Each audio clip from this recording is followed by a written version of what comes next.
Hello and welcome to your favourite channel Braino solution. देखो बच्चों, question number 4 में ये कह रहे हैं you have to check whether these point are the vertices of an isosceles triangle. तो सबसे पहले तो बच्चों हम देखते हैं कि आइसोसेलेस ट्रायंगल कैसा होता है। तो सपोज करो एक ट्रायंगल जिसकी तीनों साइड्स इक्वल होती हैं, उसको क्या बोलते हैं हम? उसको बोलते हैं हम इक्विलेटरल ट्रायंगल। ठीक है, क्लियर है? ऐसा ट्रायंगल बच्चों जिसकी कोई सी भी दो साइड्स इक्वल होती हैं उसको क्या कहते हैं? हम लोग कहते हैं उसको आइसोसेलेस ट्रायंगल। ठीक है, ऐसा ट्रायंगल जिसको तीनों साइड्स जो है डिफरेंट डायमेंशन की होती है उसको क्या कहा जाता है बच्चों? स्केलिन बोला जाता है। ठीक है, तो ये तो तुम्हारा रिवीजन पार्ट हो गया। अब देखो ये कह रहे हैं कि ये बताओ ये ट्रायंगल आइसोसेलेस है कि नहीं है। तो इसका मतलब क्या है कि तुम्हें ये बताना है कि कोई भी दो साइड्स इक्वल हैं कि नहीं। ठीक है, अब समझ में आ गया कि इस क्वेश्चन का मतलब कैसे कैसे आगे प्रोसीड करना है। तो मेरे पास बच्चों देखो पॉइंट ए है 5 माइनस ए 5 - 2। ठीक है, फिर तुम्हारे पास बी पॉइंट है 6 4।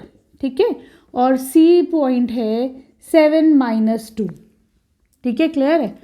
अब देखो बच्चों, चलो इसे थोड़ा सा नीचे लिख लेते हैं। बी पॉइंट है 6 4। ठीक, अब देखो अगर मुझे ए बी निकालना है तो हमारे पास फॉर्मूला क्या है? ए बी का √x2 - x1 का स्क्वायर प्लस y2 - y1 का स्क्वायर। ठीक है, अब यहाँ पर x1 y1 ये सब क्या है? तो देखो बच्चों मैं क्या कहती हूँ, ये क्या है? x y। ऐसी सी में ये क्या है? x कोऑर्डिनेट, ये क्या है? y coordinate. तो मैं इसको x1 मान लूँ, इसको y1 मान लूँ। ठीक, ऐसे ही बी में इसको तुम मान लो x2 और 4 क्या हो जाएगा तुम्हारा? y2। ठीक है, ये काम करो, आ रहा है ना समझ में? ये हो जाएगा x2, y क्या हो जाएगा? 4 क्या हो जाएगा? y2। सिंपल, तुम्हें ए बी का डिस्टेंस निकालना है तो हम कर देंगे x2 - x1 6 - 5 का होल स्क्वायर प्लस 4 - -2 का होल स्क्वायर। ठीक है, तो ये हो जाएगा तुम्हारे पास 6 - 5 इज 1 का स्क्वायर प्लस 4 + 2 इज 6, है ना? 6 का स्क्वायर। तो ये हो जाएगा √1 + 6 6 = 36। ये हो जाएगा √37। ये तो तुम्हारे पास ए बी आगे से सही से लिख दो 7। This is 37। आगे करने की ज़रूरत नहीं है इसके और फैक्टर्स निकालने, क्योंकि भाई ये परफेक्ट स्क्वायर तो है नहीं 37, है ना? इसको भी ऐसे ही छोड़ो। ठीक, ए बी तुम्हारे पास आ गया √37। ठीक, चलो अब हम निकालते हैं ए सी, निकाल के देखते हैं। ठीक, चलो देखो ए बी हो गया, ए सी निकालो।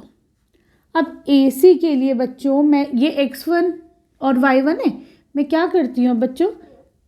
ए सी के लिए मैं इसको x2 मान लूँ, इसको y2 मान लूँ। मान सकते हैं? x2 - x1, बार बार फॉर्मूला लिखने की ज़रूरत नहीं, एक दफ़ा लिख दिया काफ़ी है। x2 - x1 7 - 5 का स्क्वायर प्लस y2, यहाँ पर y2 क्या है?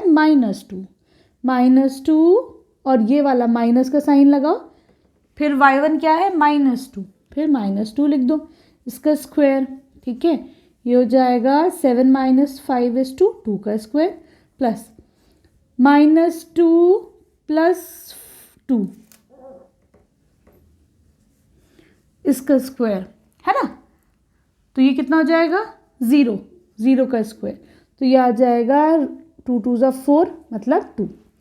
ठीक है, क्लियर? ए सी तुम्हारे पास 2 निकल के आ गया। अब आ जाओ तुम, हम ए बी निकालेंगे। देखो ए बी क्या आया हमारे पास? √37। ठीक है, ए सी क्या आ गया? 2। अब हम ए सी बी सी निकालेंगे। ठीक है ना? चलो अब मैं बी सी के लिए क्या करती हूँ बच्चों? इसको तो देखो ये x2 y2 था, मैं इसको x1 y1 ले लेती हूँ। देखो बच्चों इसमें कंफ्यूज नहीं होना कि x1 क्या लो, x2 क्या लो, y1 क्या लो, क्योंकि डिस्टेंस निकाल लो।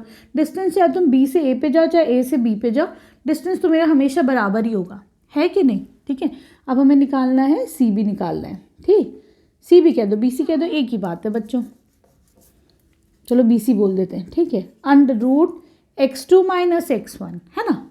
मतलब 7 - 6 का स्क्वायर प्लस -2 -4 का स्क्वायर, ये हो जाएगा 1 का स्क्वायर प्लस -2 -4 इज -6, है ना, -6 का स्क्वायर, ये हो जाएगा √1 का स्क्वायर 1, 6 6 36, नेगेटिव तो पॉजिटिव हो जाता है स्क्वायर में, ये हो जाएगा तो आपके पास √37।